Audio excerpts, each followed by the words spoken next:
안녕하십니까. 네, 굉장히 졸린 시간인데 만나게 되어서 힘을 더 내야 될 것 같은 생각이 듭니다. 코로나 기간에 하는 세미나들이 참 많습니다. 그런데 다 하는 말이 시대를 분석해야 된다. 시대에 대한 이야기들 많이 하고요. 또 이런 대안으로 살아야 된다라는 이야기도 많이 하고요.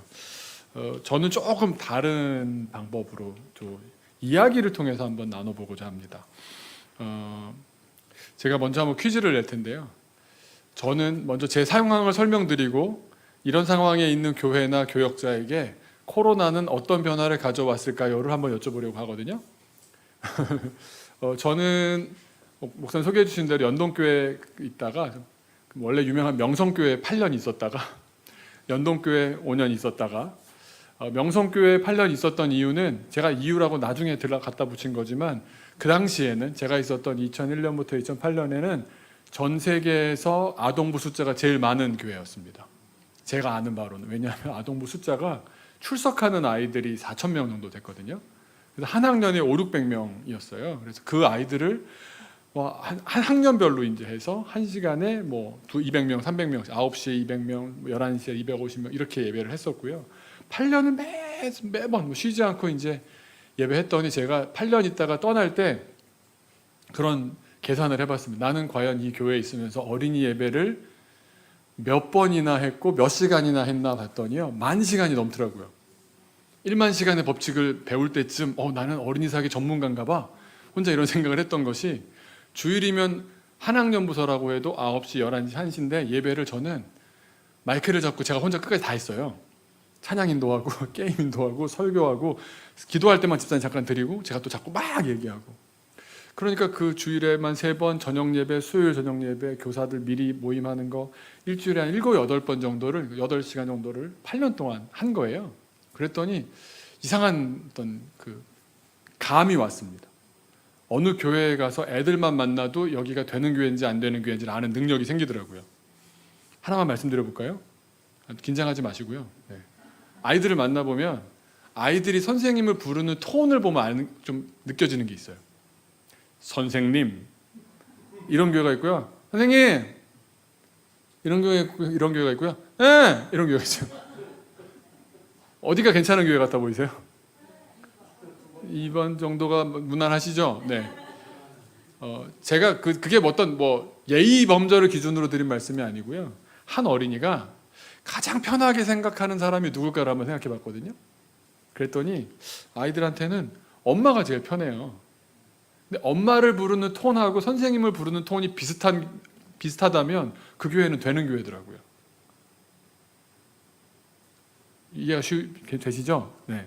왜냐하면 중학생, 고등학생들 교사들은 그래도 좀 지적으로도 뛰어나셔야 되지만 초등학생을 담당하는 교사들은 지적으로 뛰어나신 선생님이 필요한 거라기보다는 정서적으로 평안을 주시는 분이 선생님으로 계시면 애들은 교회를 너무너무 좋아하거든요. 집에 그렇게 좋은 집이 아니어도 애들은 맨날 밤마다 기어 들어가잖아요. 이유가 뭐예요? 엄마가 있어요. 엄마가 있으면 밥 해주죠. 엄마가 있으면 옷 빨아주죠. 엄마가 있으면 잠자리 다 챙겨주죠. 엄마가 있으면 숙제 다 챙겨주죠. 내 인생에 매니저가 있으니까 엄마만 부르면 다 해결되는데, 교회 왔는데 선생님 보고 네. 물론 애들이 집에서도 엄마 이런 애들이 선생님 이런 톤도 있고요. 근데 그 아이가 엄마를 부르는 톤과 교회 선생님을 부르는 톤이 비슷하면 비슷할수록 이 아이는 교회에서 행복한 거더라고요. 진짠데. 그리고 그런 게 저도 이제 느낌을 어디 가서 보면 애들이 지금 쟤는 지금 거짓말로 하는 것 같은데, 위선적인데, 이중적이야, 이런 게 느껴지는 경우가 있고, 어디 가면 애들이 진짜 해맑아요. 그냥 선생님하고 있는 모습에서 애들이 막 행복한 게 있더라고요. 한 명성교회 8년 있는 동안 양적으로 수많은 시간을 그런 일을 보고 경험하고 대응하고 하면서 일단 양이 많이 채워지다 보니까 얻어지는 게 있더라고요. 그 다음에 연동교회라는 곳을 갔는데요. 연동교회 갈 때 여러 말로 갈까 말까 고민하던 중에 저한테 연동교회 소개를 이렇게 하시더라고요. 대한민국에서 아동부가 처음 시작된 교회래요. 소아회라고 해서요. 선교사님께서 이제는 다음 세대가 필요하다 그러셔서 아동부를 처음 시작한 교회가 연동교회래요. 어디 다대문 안에 있는 교회가 뭐는 남대문 교회가 먼저 했고 뭐는 어느 교회가 먼저 했고 이런데, 어린이들을 위한 예배는 연동교회가 제일 먼저 했다는 거예요. 그래서 이런 데서 이 역사적인 곳에서 새로운 역사를 한번 해봐야 되지 않냐고. 그래서 이제 갔어요. 그리고는 한 5년 뭐 아동부랑 또 청년부까지 제가 다음 세대 부서를 총괄해서 한 5년 있었고요. 그러고서는 이제 이게 제가 다음 세대를 너무 사랑하다 보니까 연동교회에 있는 동안 연말마다 목사님한테 건의를 했어요. 목사님, 저는 청년부를 독립해 주셔야 된다고 생각합니다. 청년교회로 독립해 주십시오. 4년 하다가 안 돼서 그냥 제가 나와버렸어요. 용감하게. 근데 잘못 나온 것 같아요. 아무리 생각해봐도. 큰 교회에 있는 게 편하긴 편한 것 같아요. 나와서 개척을 했는데, 개척한다고 그랬더니 다들 뭐 걱정해 주시고 도와주려고 그러시는데 어디다 하냐 그래서 말씀을 드렸더니 어디다라는 얘기를 듣고는 아무도 이렇게 반응이 이렇게 냉담해지시더라고요. 청담동에다 했거든요. 그때 뭐 저 사람이 뭐가 있나 보다 그래가지고 안 도와주시더라고요. 잘 교회에서도 진짜 뭐 피아노 한 대도 안 사주시고 그래가지고 조금 이런 말을 계속 하고 다니고 있어요. 나중에 연동교회 들으라고. 네. 그리고 어린이들 뭐 다음 세대 좋아하는 사람들끼리 모여가지고 그냥 재밌게 하고 어린이 예배 재밌게 하고 동네 놀이터들을 다 접수하고 그리고 저는 이제 영상 자료를 만들고 있거든요. 그래서 그거를 다른 나라 말로 다 만들고 있어요. 그 일을 열심히 하는데 너무너무 재밌는 거예요. 그러니까 저는 한 작은 교회 담임 목사고요. 교회는 몇십 명 되지 않는 작은 교회 담임 목사고요. 또 어린이 사역에 목숨을 걸고 있는 사람이고요. 또 그 아이들이 커다 보니까 이제는 저도 개척한 지가 2013년에 개척을 했으니까 6년, 7년, 8년 이렇게 되니까 걔네들이 중학생, 고등학생이 되는 거예요. 그 중고등학생을 위한 세례 입교 교육을 새롭게 도전해가지고 굉장히 세례 입교 교육을 1년 동안 하거든요.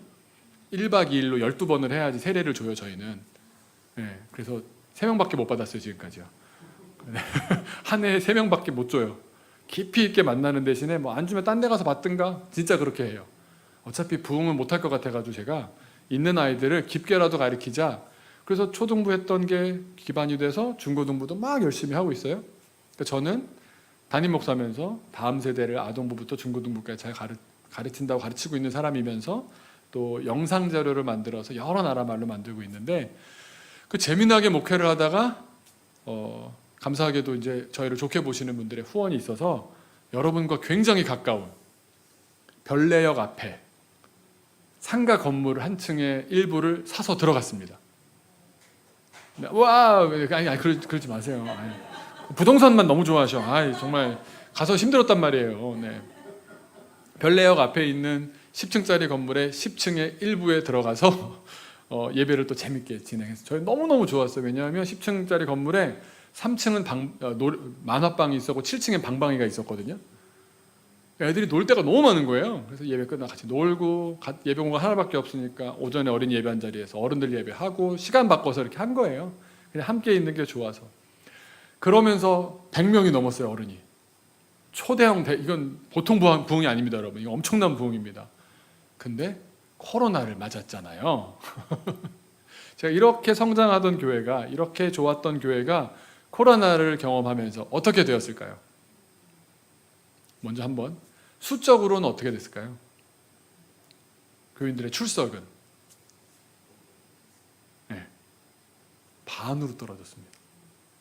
왜냐하면 뭐 애들 잘 봐주시니까 라고 이렇게 오셨다가 애들도 못 모이게 되고 저희는 다 계속 예배를 했는데도 못 오시니까 출석을 잘 안 하시더라고요. 그러니까 온라인으로는 참여를 하시죠.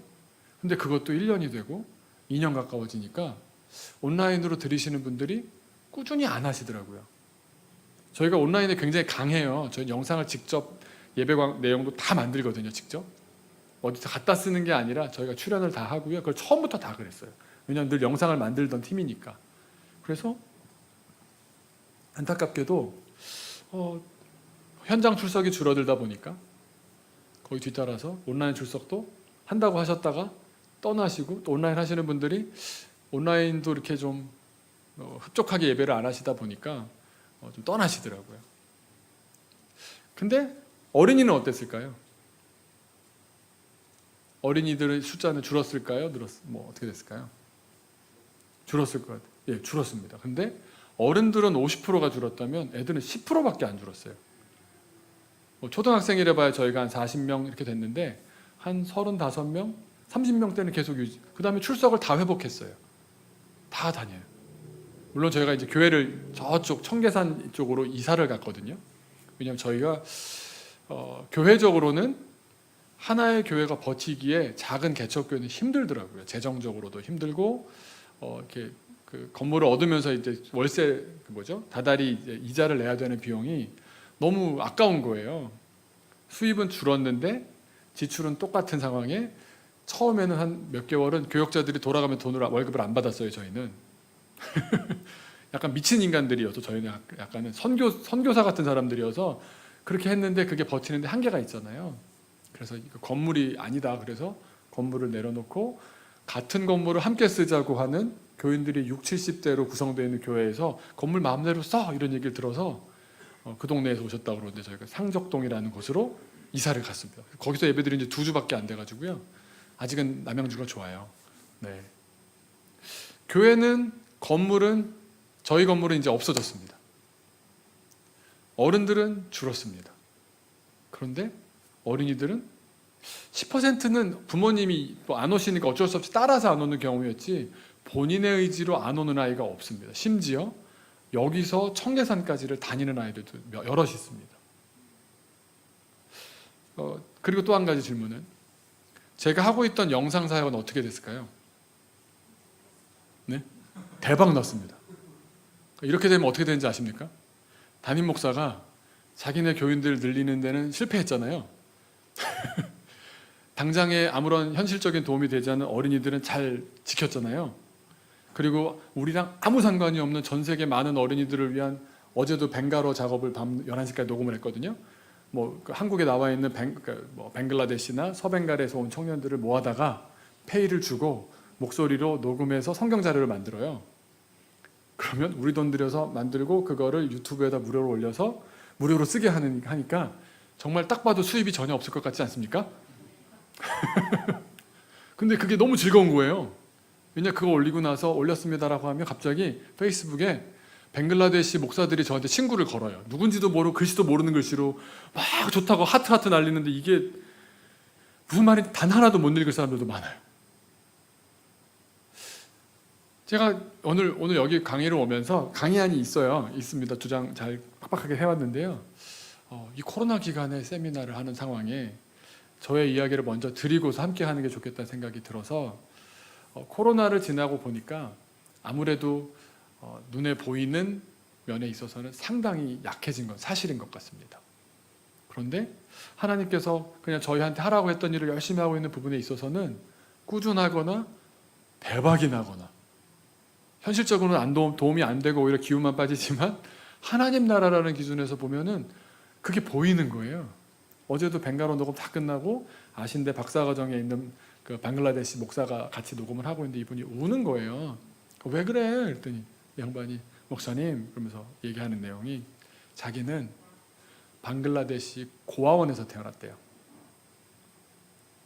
무슬림 나라기 때문에 크리스찬 비율이 0.5%래요.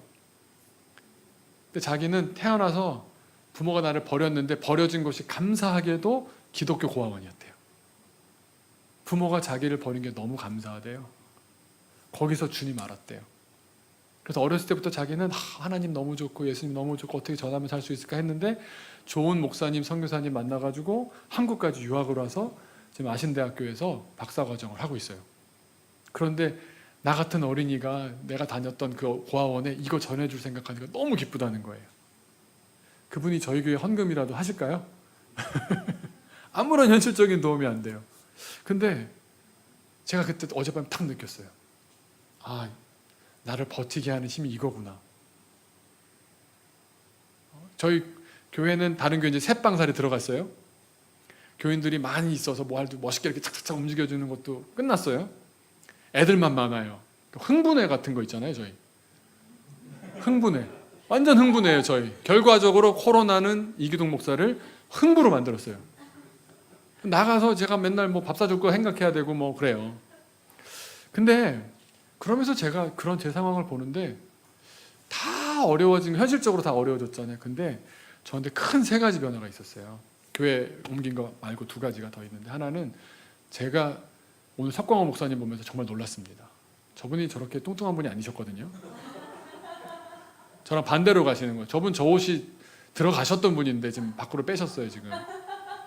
제가 정말 목사님 정말 댄디하셨는데 참말로 참. 저는 반대로요. 제가 105kg였어요. 코로나 기간에 23kg가 빠졌어요. 운동도 안 했고요. 목회를 안 하니까 살이 빠지더라고요.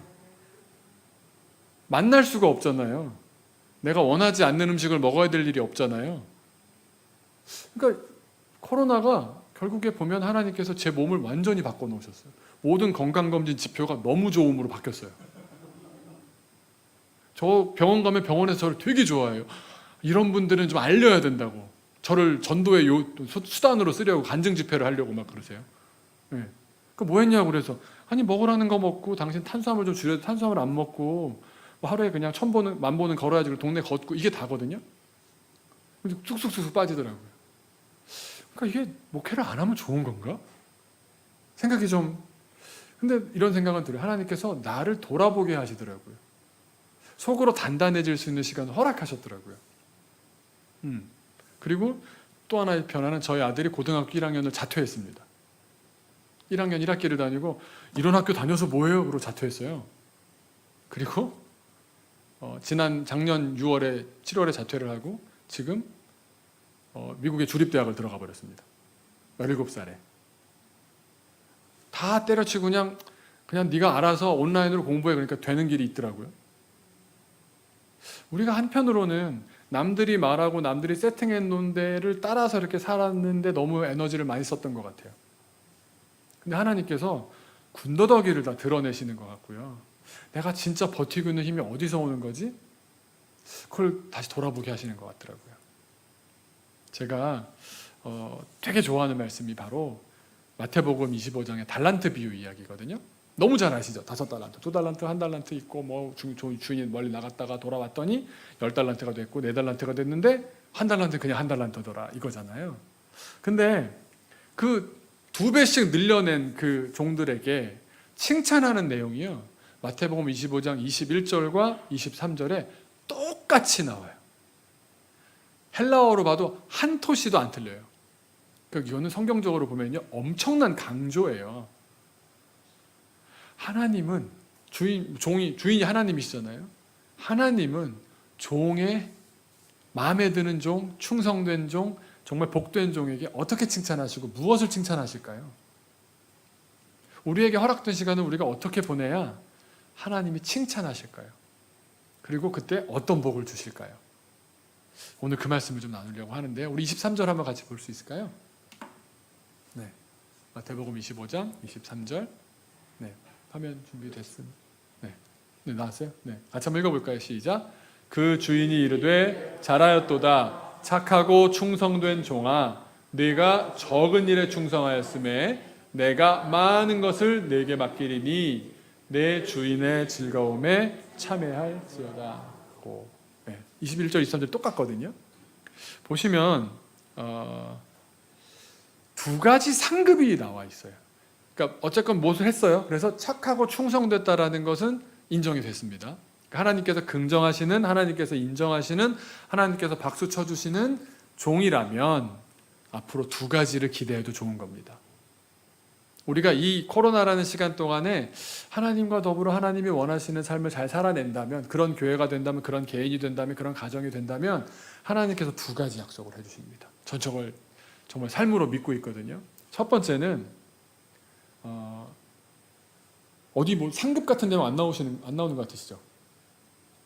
근데 제가 볼 때 상급이에요. 첫 번째 상급은 뭐냐면요, 많은 것이 맡겨집니다.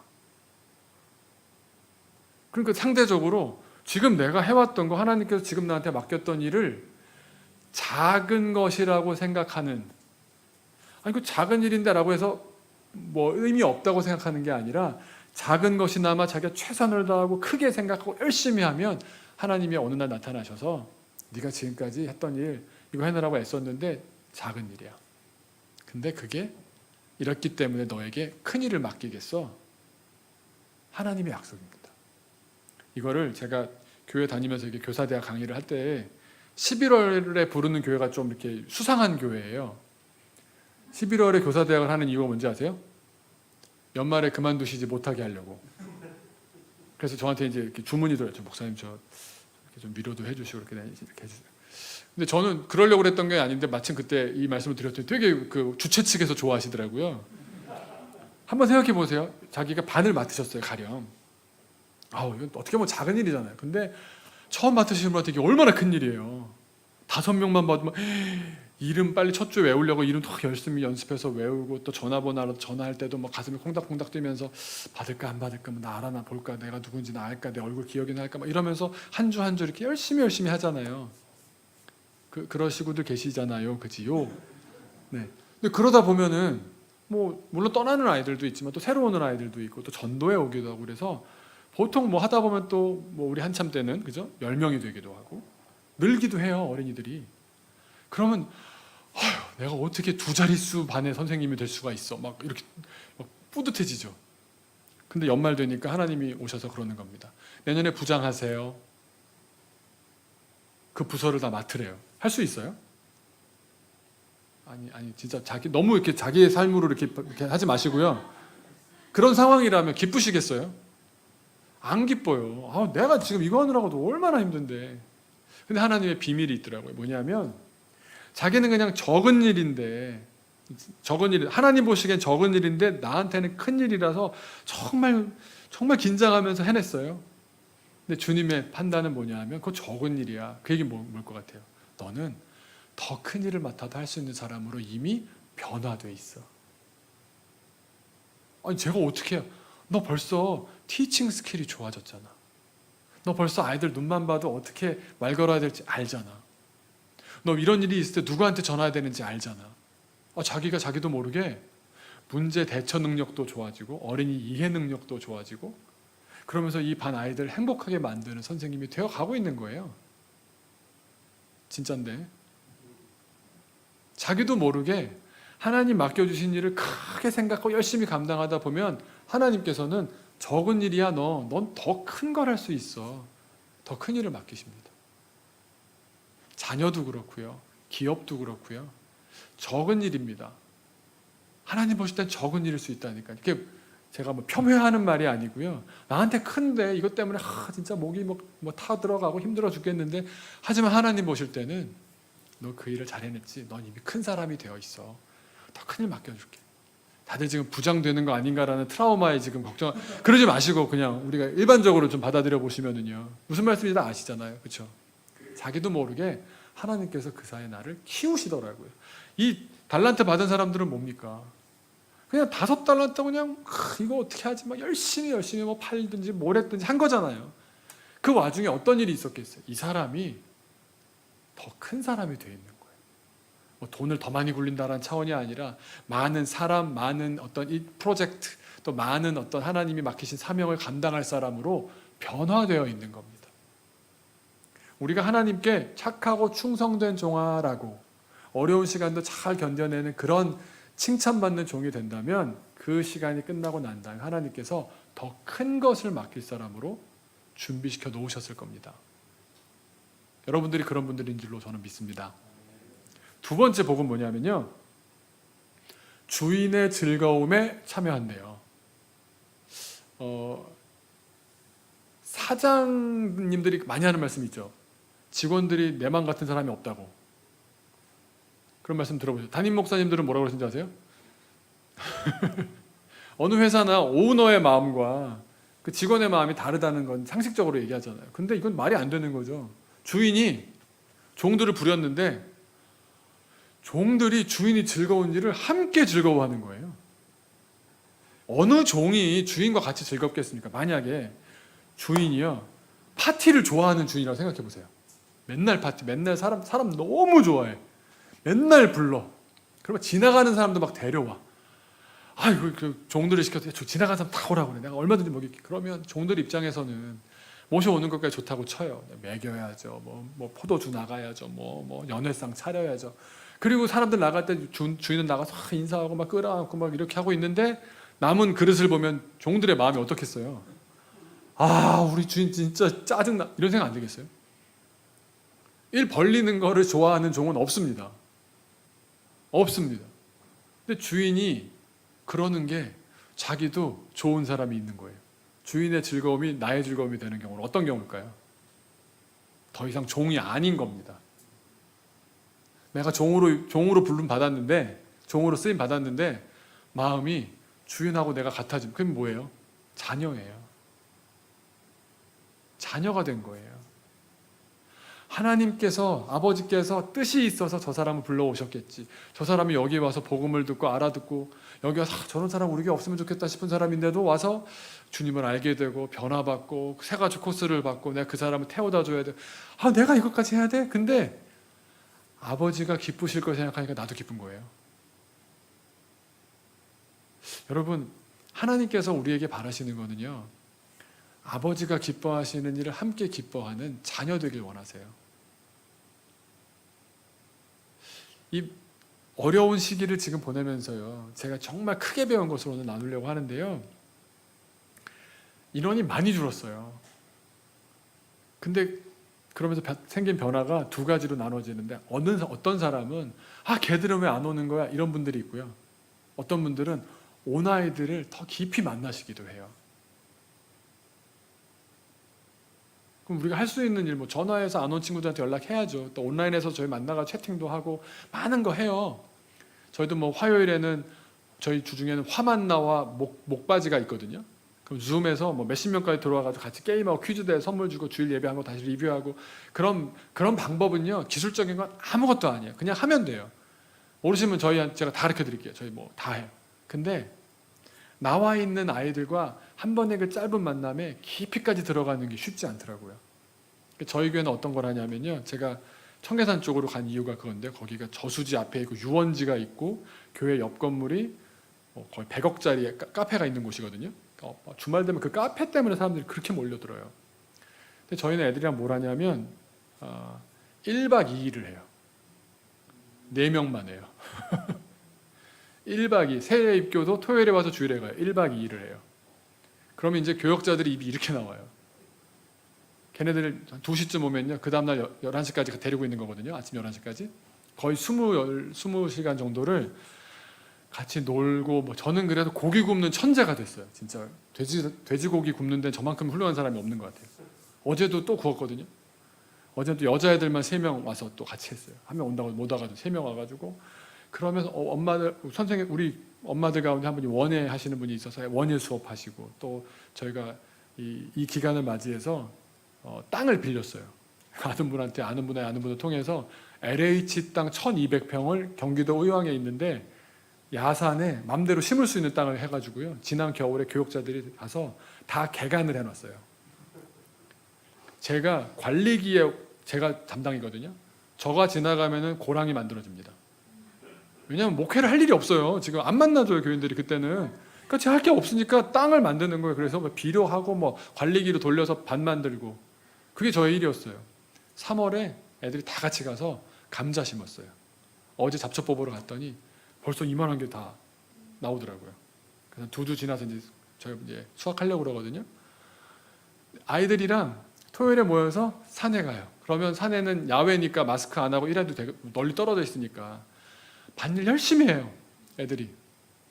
저희가 만약에 원하신다면 목사님 오셔도 돼요. 저희 밭 빌려드릴 수 있어요. 제가 한 1000평 있는 남자입니다. 제가 LH 땅, 그 유명한 LH 땅 1200평. 그걸 또 밭을 안 하고 있으면 드론이 와서 찍어간대요. 그럼 또 돈 내라 그런대요. 그래가지고 진짜로 저희가 옥수수밭, 감자밭, 고구마밭, 상추밭 다 해놨어요. 저희는 애들이 고기 구워 먹어야 되니까 상추 갖고 가고 거기서 뜯어와요. 진짜인데. 그러니까 1박 2일을 하는데 프로그램이 없을 것 같죠. 산에 나가서 풀면 애들은 끝이에요. 요즘 애들한테 디지털적인 것이 있으니까 디지털적인 게 필요. 저는 제가 느낀 거, 확실한 거 하나는, 저희 교회 아이들 기준으로 봤을 때 코로나 기간이 지나면 저희가 1박 2일 활동을 거의 매주 하고 있거든요. 한 4달, 5달째요. 주말이면 전도사들이 설교 준비를 주중에 제가 검찰 다 끝내놔요. 주말에 설교 준비하면 우리 반드시 망한다. 왜냐하면 주말에 애들이랑 놀아야 되기 때문에. 1박 2일을 4개월, 5개월 하고 난 다음에 변화가 뭔지 아세요? 아마 여기 앉아 계신 분들 옛날 청년부 시절하고 비슷해졌어요. 탁구 실력이 늘었어요. 정말 늘었어요. 탁구 실력이 아주 좋아졌고요. 그 다음에 흙장난을 좋아해요. 중학생, 고등학생, 중2 이런 나라를 지키는 애들 있잖아요. 걔네들이 흙장난을 좋아해요. 그러니까 아날로그적인 것을 좋아해요. 놀이터도 다 닫았거든요. 저희 성남시 수정구라서 놀이터도 다 닫았어요. 못 들어가요. 근데 밭은 닫는 데가 없어요. 애들이 농사가 늘어요.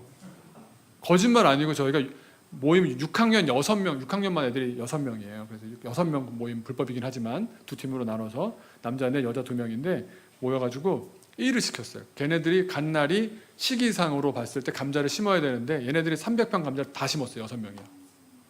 처음에 엄마도 아빠 다 걱정해. 애한테 이게 일 시키면 어떻게 해요? 이럴 줄 알았거든요. 그래서 엄마들이 잘 됐다고. 쟤는 나가서 좀 굴러야 된다고. 지금 집에서 다 그래요. 근데 얘네들도 나가서 하니까 왜 더운데 시켜요? 이러다가 몸을 움직이는 게 사실은 좋잖아요. 애들은요 몸 움직이면서 행복해요. 그 너무 좋아. 미친놈처럼 그냥 막 기계처럼 4시간 만에 다 심었어요. 비닐만 저희가 치는 거 도와주고 그리고선 등목 완전 옛날로 돌아갔다니까요. 지금 아이들한테 없는 게 뭐냐면요, 제가 볼 때는 아날로그적인 감성이 없어요. 그걸 경험할 때가 없어요. 근데 만나면 너무 좋아해요. 너무 좋아해요. 저희가 그 하나이가 좋아하는 게 너무 행복해요. 그렇게 변했더라고요. 하나님께서 처음부터 그런 거 아니고 처음부터 교육자들 모이면 어느 집도 이제 온라인으로만 하겠대. 그럼 가슴이 교회가 얼마 큰 교회가 아니니까 한 집 5명, 4명이 뭐 안 나온다더라 철렁. 온라인으로 한다더라 철렁. 가슴이 철렁철렁. 너무 힘든 거예요. 그런데 그러다가 올 수 있는 아이들을 데리고 산으로 가고 들로 가고 그러다 보니까요 아이 하나가 보이기 시작하더라고요. 그리고 제가 오늘 소개하려고 하는 아주 결정적인 일이 하나 있었어요. 한 아이에게 집중하게 하나님께서 만들어 버리시는 일이 있었어요. 제가 이번 코로나 기간에 교회 학교 교육을 어떻게 해야 되느냐라는 질문에 대해서 제가 드릴 수 있는 딱 한 가지 대답은요, 그 시작을 한 학생과 한 어린이와 눈을 마주치는 데서부터 시작해야 되더라고요. 저는 어린이 사역 꽤 많이 강의하고 다니는 사람 중에 하나인데요, 배운 적이 없어요. 어디 가서 뭐 수업을 듣는다고 무슨 12주 과정 배운 적이 없어요. 근데 이런 생각을 했어요. 어린이들이 내 교과서라고 생각했어요. 얘들을 만나다 보면은 얘들의 필요를 알다 보면 얘들한테 맞는 걸 주다 보면은 제가 그걸 이해하는 사람이 되어 있더라고요.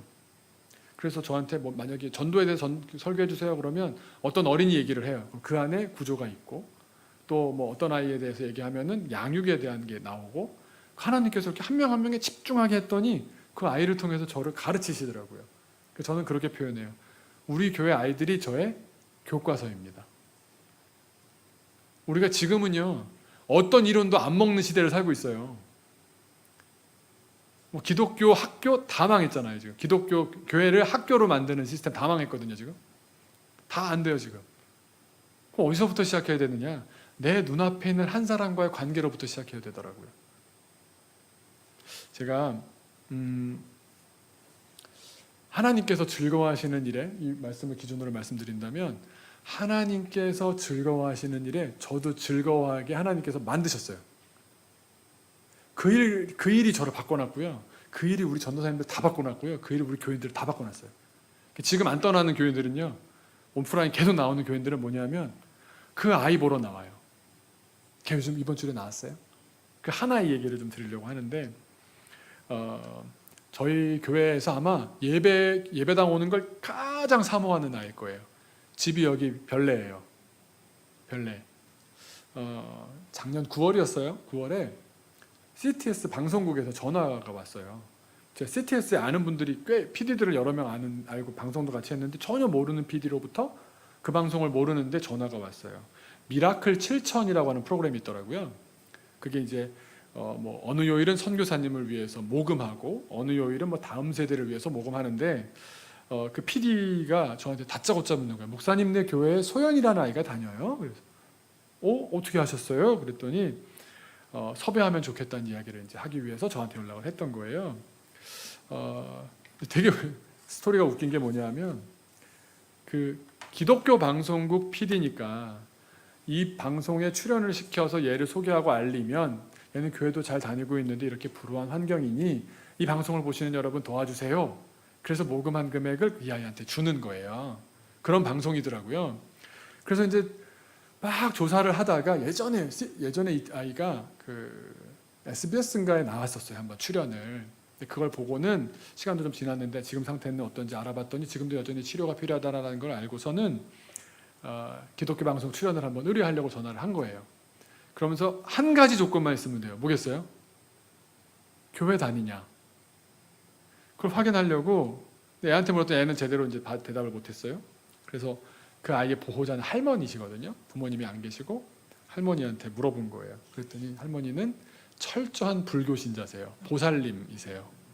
그러니까 이제 PD가 준비 다 해놨다가 이건 어려운데. 그래서 정말 어렵게 이제 힘들게 전화를 해서 저기 할머님 죄송한데 제가 기독교 방송이라서 불교 신자들 출연이 조금 어려울 것 같아요.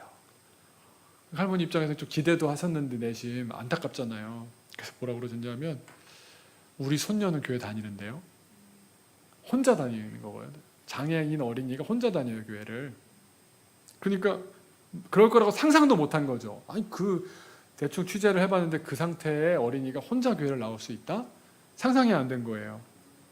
그러면서 이제 저한테 확인을 하러 전화를 했고 맞아요. 저희 교회 다니고 있습니다. 소연이 유선 우리 교회 다니고 있습니다. 그랬더니 잘 됐다고 막 그런 거예요.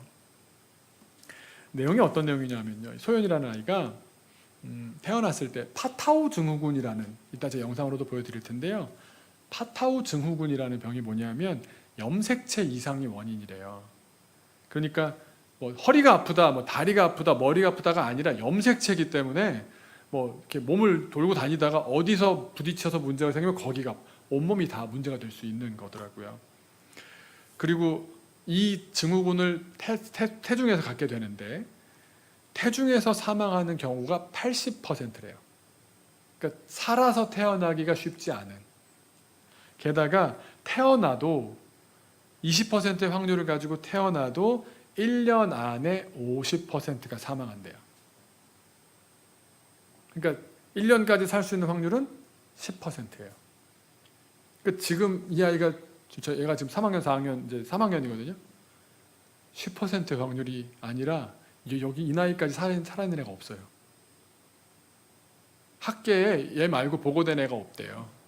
네. 그런 아주 힘든 상황에 태어난 거예요. 90%의 죽을 확률을 딛고 살고 있는 어린이에요. 그리고 게다가 부모들이 포기할 수밖에 없는 게 4살 때까지 의식이 거의 없었대요. 정신을 차리지 못했고 먹는 것도 온전하지 못했던 게 그 왜 구순 9개월 뭐 이런 거 있죠.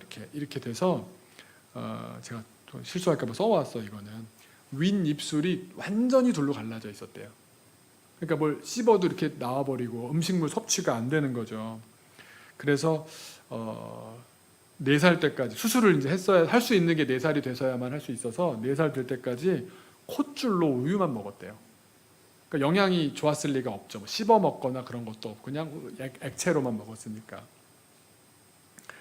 시력도 굉장히 안 좋아요. 지금도 안경을 이렇게 쓰고 이렇게 하고 저를 봐요. 오늘 아침에도 저한테 목사님 이러고 봐요.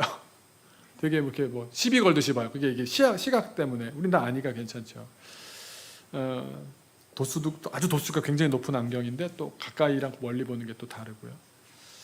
시선은 당연히 초점이 잘 안 맞으니까 불안정하고요. 그리고 그 할머니를 만났는데 뭐 제일 힘든 게 뭐였어요, 할머니? 그랬더니 그래도 감사한 일도 있고 그런데 뭐가 힘들고도 감사했어요. 그랬더니 요도가 2개래요. 근데 그게 뭘 힘들고 감사한 일이에요? 그랬더니 요도가 2개인데 소변은 한쪽으로만 나온대요. 그게 양쪽으로 나오면 큰일이래요. 왜 그런지 모르겠는데 뭐 설명을 들었는데 할머니가 그때 막 되게 마음이 힘들었나 봐요. 근데 그것도 언젠가 수술해야 되는 걸로 남겨두었고요. 가장 눈에 띄는 장애는 허리예요. 척추 측만증이 아주 심해서 이렇게 몸이 있으면 상반신이 이렇게 90도로 꺾여요. 그래서 수술해서 잡아놓고 앞뒤를 그냥 무슨 이렇게 거북이 등 같은 걸 이렇게 탁 해놓고 몇 년 있다가 또 다시 이걸 몇 년마다 주기적으로 해야 돼요. 근데 몸도 몸인데 가족이 더 문제예요. 어머니는 소연이를 출산하고 그걸 보고는 도망갔어요. 그 이후로 한 번도 연락된 적이 없으세요. 아버지는 소연이를 출산하고 4살까지 같이 있었는데 아이 저런 모습을 보고는 어머니 아버지한테 맡겨놓고 도망가셨어요. 그리고 아버지는 연락을 하시는 것 같기는 하는데 뭐 공개적으로 드러내지는 않으시더라고요. 그런데 그 아이가 이제 그래도 키는 좀 있으니까 뭐 5살, 6살 이런 애들이랑 놀아요. 동네에서 별내에 있는 한 아파트에서 이렇게 사는데 따로 이렇게 있어요. 그러면 걔네들한테도 무시를 당해요. 몸도 빼싹 마르고 이렇게 뭐 툭 치면 넘어가고 이러니까. 그래서 저희 교회 집사님 아이가 같이 놀아주다가 집사님이 이렇게 옆에서 본 거예요. 쟤는 왜 저러지? 그래서 물어보고 대화를 했더니 그렇게 말 걸어두는 사람이 없더래요. 그래서 걔를 알아가게 되고 할머니랑 인사를 하게 됐더니 그 집사님 저를 찾아왔어요. 목사님, 왜 교회 전도해도 돼요? 아니, 교회 전도해도 돼요가 무슨 질문이냐고. 그랬더니 상황을 설명을 쭉 하는 거예요. 그래도 전도해도 돼요? 아니, 뭐 그러라고 있는 게 우리 교회 아니냐고. 데려왔어요. 처음 오는 날 기억하는데 할머니가 손을 잡고 왔어요. 보살님 손을 잡고 아이가 왔어요. 근데 교회 어땠겠어요, 여러분? 교회 다 좋은 어른들이 있으시잖아요. 그러니까 뭐 교회에서 해먹는 밥도 잘 차려주고 간식도 잘 챙겨주고 또 몸이 워낙 갸냘프니까 또 옷도 잘 못 입는 거 아닌가 싶어서 언니들 되는 집 아이 부모님들은 또 다음 주에 탁 보더니 사이즈 이렇게 탁 눈대주고 나오나 봐요. 옷도 좀 갖다 주고 뭐 깨끗하게 빨아서 자존심도 이렇게 문제 생기지 않게 그렇게 도우니까 얘가 너무 좋은 거예요. 너무 좋아해도 얘가 막 소리를 지르고 저요. 아! 이러고 좋아해요. 교회 올 때 저희 10층에 있는데 10층 엘리베이터 열리면 소리가 들려요. 아! 이런 소리가 들려요. 할머니랑 같이 오다가 할머니도 이제 안 오세요. 할머니는 언제 오시냐? 오후 4시가 돼도 집에 안 오니까 교회 찾으러 오세요. 그럼 얘가 어떻게 할 것 같으세요? 숨어요. 집에 가기 싫어서.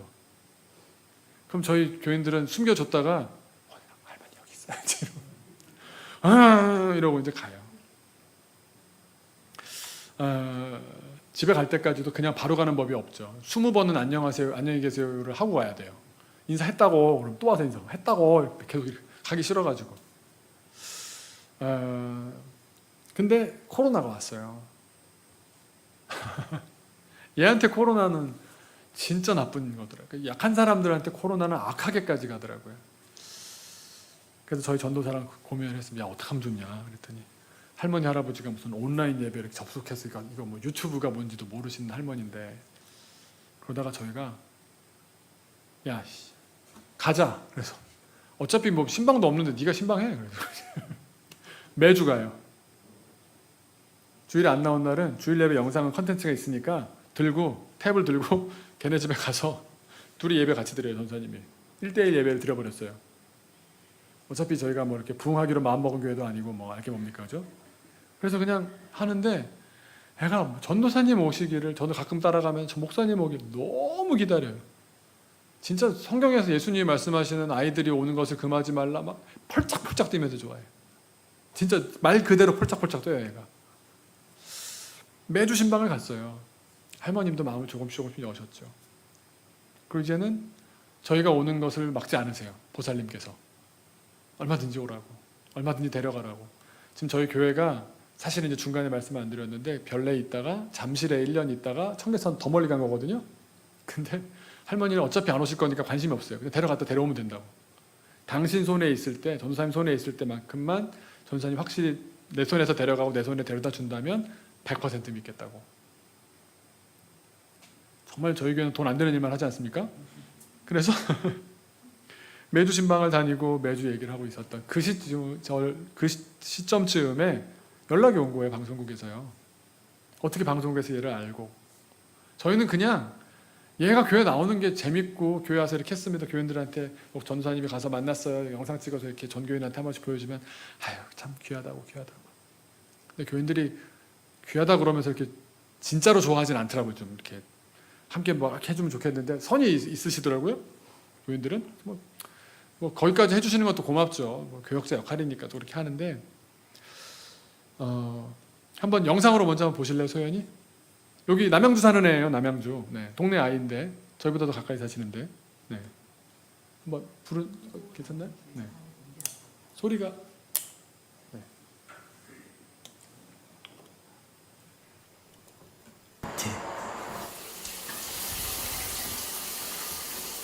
소연이네 집에도 아침이 밝았습니다. 알아서 보세요. 평범한 하루의 시작. 조금 다른 점이 있다면 엄마 대신 할머니와 함께라는 것. 그리고 소연이 몸에 남은 상처가 아픈 지난 날을 떠올리게 한다는 것입니다.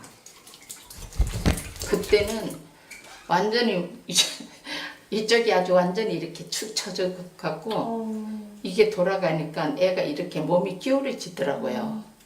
그러니까 버티기가 힘이 들고 조금만 해도 애가 힘들어서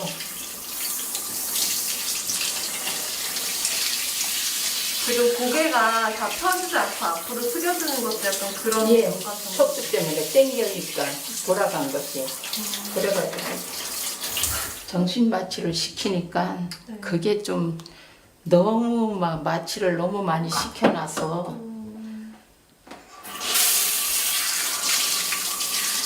그럴 때마다 좀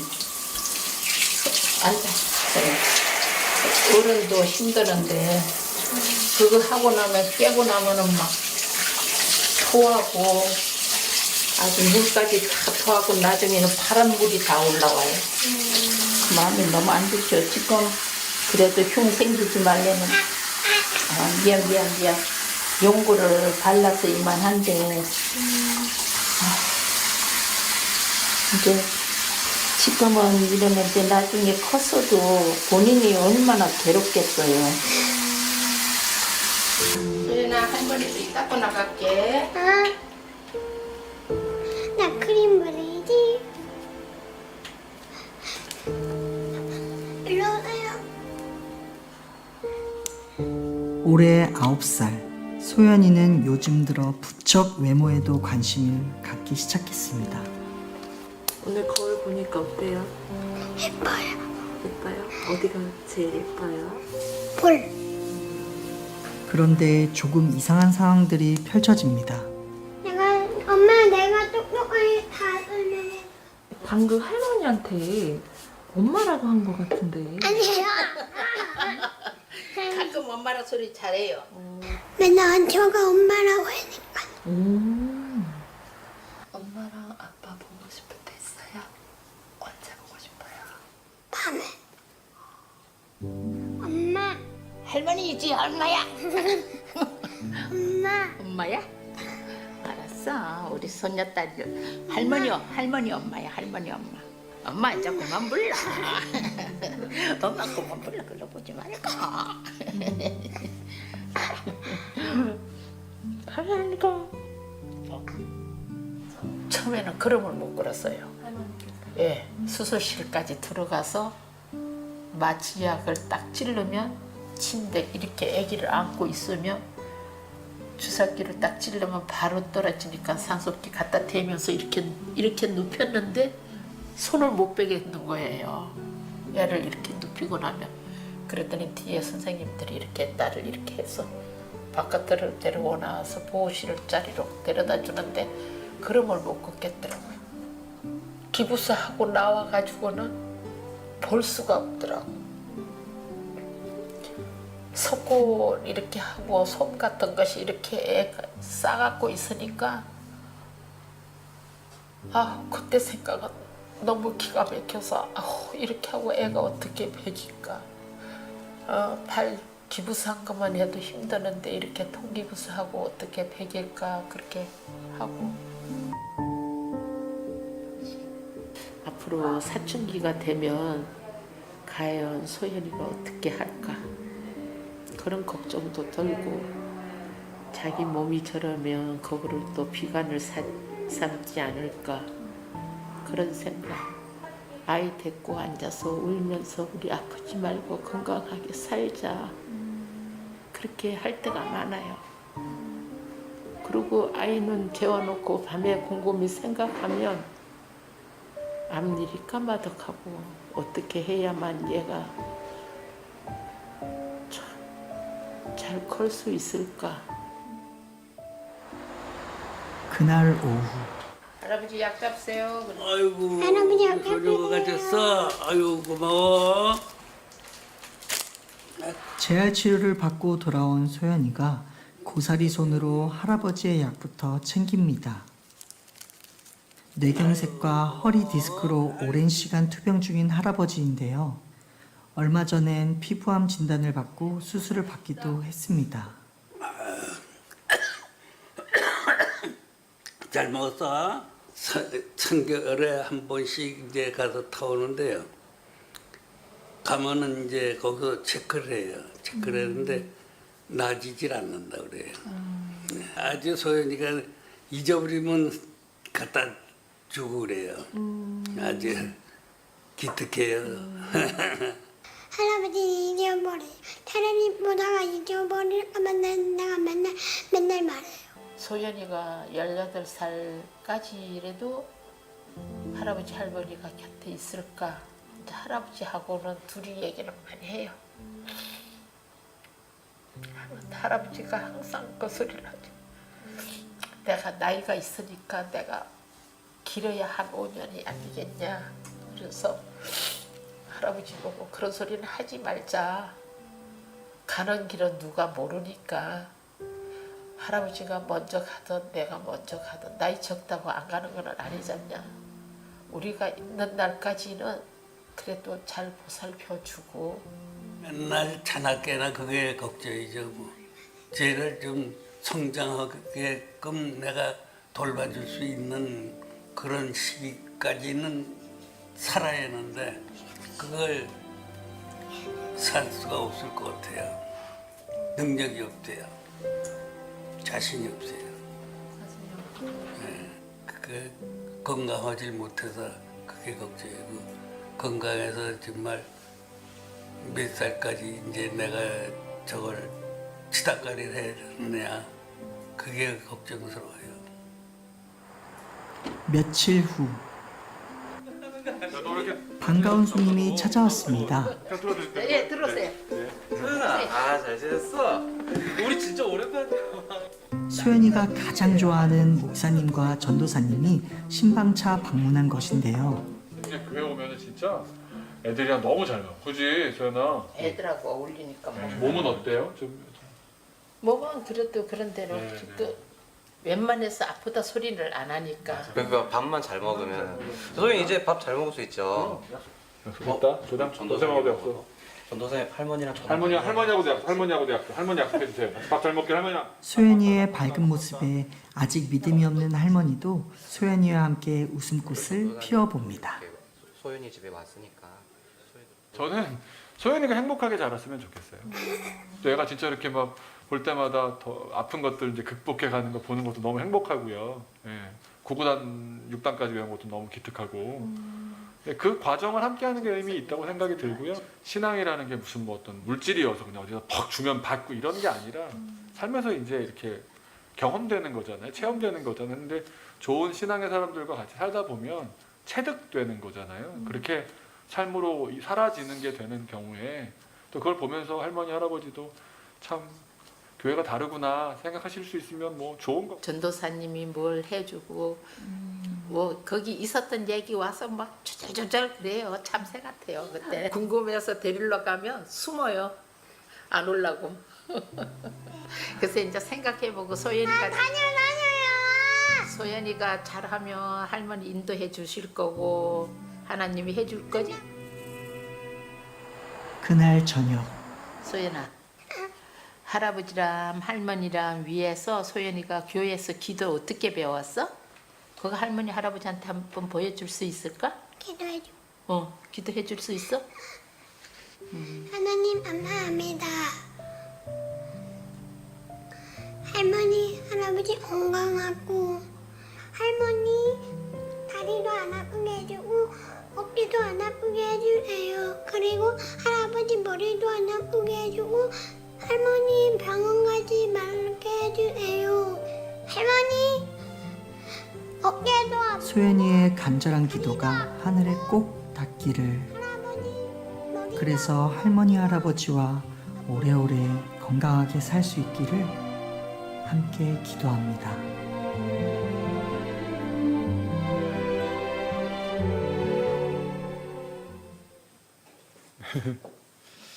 다음 세대 목사라고 하면 무슨 이렇게 큰 행사들의 강사로 나가는 그런 분이라고 저도 생각을 했고 한동안 저도 그런 일을 많이 했거든요. 여름이 있으면 뭐 하루에 3개씩 막 캠프 강사 다니고 막 이랬는데 저는 요즘 이렇게 얘기하고 다닙니다. 내가 어린이 사역자다. 내가 다음 세대 사역자다라고 할 수 있을 때 저는 이렇게 얘기해요.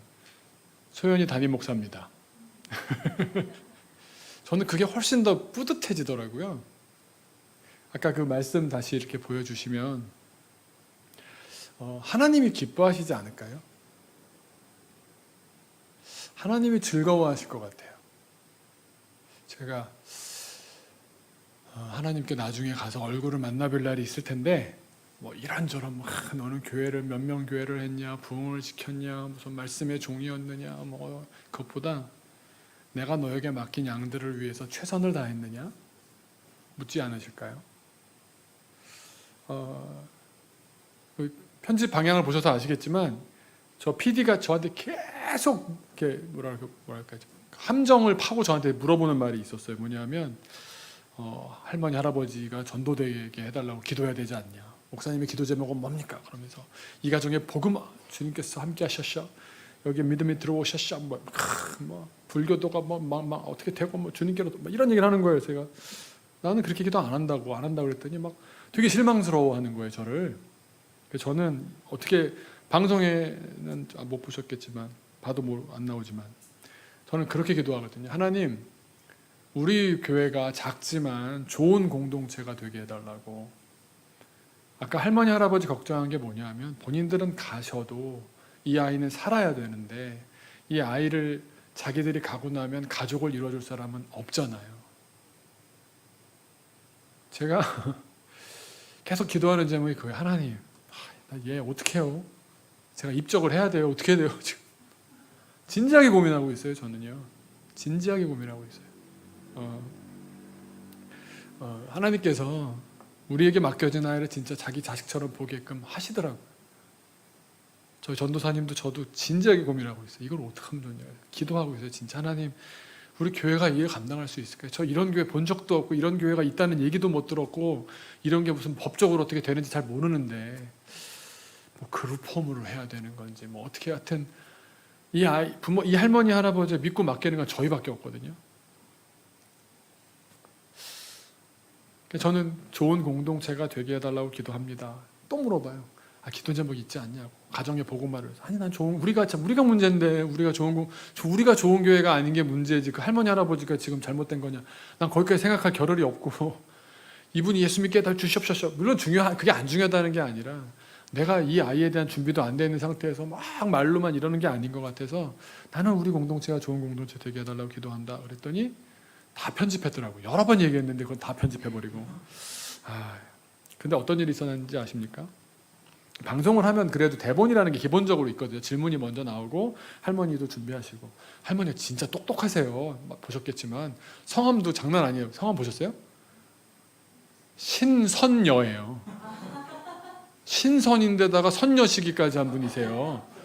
할머니가 진짜 똑똑하고 말씀도 아주 사리분별 정확하시고요. 병명 같은 것도 적어놨다가 외워서 탁탁탁 말씀하시고 참 똑똑하시더라고요. 참 명철이 있으시더라고요. 근데 할머니가 출연하는데 저한테 출연을 해달라는 거예요. 그래서 해드려야죠. 출연료 받는 것도 아니지만 이 아이한테 어떻게든 잘 이야기가 알려지면 좋으니까 출연을 했고 방송에서 다 설명을 했고 교회에서 있었던 이야기 잘 나눴어요. 근데 할머니가 감동을 받으신 거예요. 그 방송 중에. 그래서 준비되지 않은 멘트를 제가 하나 드릴 말씀이 있습니다. 그러더니 말씀을 하셨어요. 사실은 제가 오늘 여기 나오게 된 이유가 있는 것 같다고. 왜 그러냐 그랬더니 자기네들 부처님 했는데 아이가 말씀드린 대로 80% 90%의 확률로 죽을 거다라는 얘기를 들으니까 억장이 무너지시더래요. 출산할 때 그 애엄마 되시는 분도 분위기 보니까 이게 책임질 생각도 없고 아들도 지금 사업이 망해가지고 힘들어하고 하면은 자기가 맡아야 되겠는데 이 아이가 죽으면 안 되겠다는 마음이 확 들더래요. 그래서 부처님 살려주세요라는 말이 안 나오더래요. 그때는 평생 부처님 했는데 부처님하고 이렇게 죽은 생명을 살리는 거하고 뭐가 안 맞는 것 같더래요. 갑자기. 그래서 창피해가지고 어디 갔는데 빈방에서 쑥 들어가서 그때 소리질러 기도했대요. 하나님 살려주세요라고. 하나님이 계시면 얘 살려주세요. 제가 키울게요. 그랬대요. 그걸 아무한테도 얘기 안 했대요. 할머니가. 방송에 나와서 10여 년 만에 그 자리에 나와서 얘기하신 거예요. 아마 그 기도를 들으셨나요? 그때도 살려주셨는데, 그러면서 이 아이가 교회 가는 거를 못 막겠다고. 애가 교회 갔다 와도 좋아하는 걸 자기가 이렇게 옆에 있으면서 얘는 하나님이 살게 하셨고 하나님이 키우시나 보다. 그런 생각이 든대요.